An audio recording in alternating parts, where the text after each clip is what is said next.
ఒక ప్రార్థనా పరురాలైన తల్లిగారు వారి బిడ్డలకు 3 రకాలైనటువంటి ప్రార్థనలు నేర్పించింది. ఏంటి ఆ 3 రకాల ప్రార్థనలు అనంటే, ఒకటి థ్యాంక్ యూ ప్రేయర్స్. ఏంటి ఈ థ్యాంక్ యూ ప్రేయర్స్ అనంటే, ప్రతి రాత్రి దేవుడు మంచి నిద్రను మెలకువను అనుగ్రహించి నూతనమైన దినమును చూడటానికి సహాయం చేస్తాడు. కనుక ఉదయకాలమున లేవగానే పిల్లలు ప్రభువుని స్తుతించాలి అని, దేవునికి థ్యాంక్స్ చెప్పాలి అని ఆ బిడ్డలకు ఆ తల్లి థ్యాంక్ యూ ప్రేయర్స్ నేర్పించింది. ఇక రెండవ ప్రార్థన ఏంటి అనంటే ప్లీజ్ ప్రేయర్స్.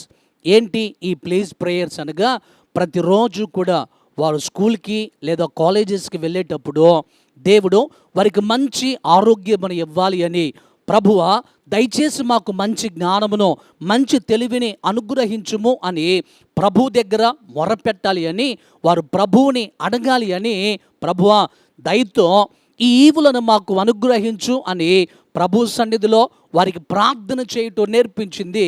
అది ప్లీజ్ ప్రేయర్స్. ఇక మూడవ ప్రార్థన ఏంటి అనంటే సారీ ప్రేయర్స్.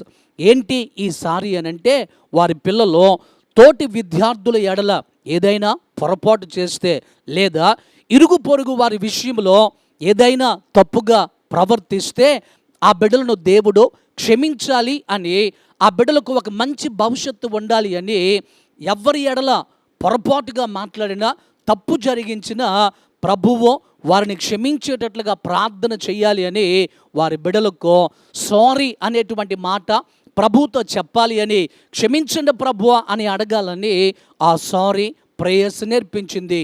ఈ రోజున ప్రభు మాటలు వింటున్నటువంటి తల్లులారా, మీ బిడ్డలకు కూడా ఈ 3 రకాలైనటువంటి ప్రార్థనలు మీరు నేర్పించగలిగితే ప్రభువారు మీ బిడ్డలను ఆశీర్వదిస్తాడు. ప్రభువారు మీ బిడ్డల మీద తన కృపను ఉంచి వారికి ఒక మంచి భవిష్యత్తును అనుగ్రహిస్తాడు. తద్వారా వారు ఈ భూమి మీద దేవుని యొక్క కృపాక్షేమములను వారు అనుభవిస్తారు. అలాంటి కృప మీ బిడ్డలకు కావాలి అని అంటే ఈ 3 ప్రార్థనలు నేర్పించండి.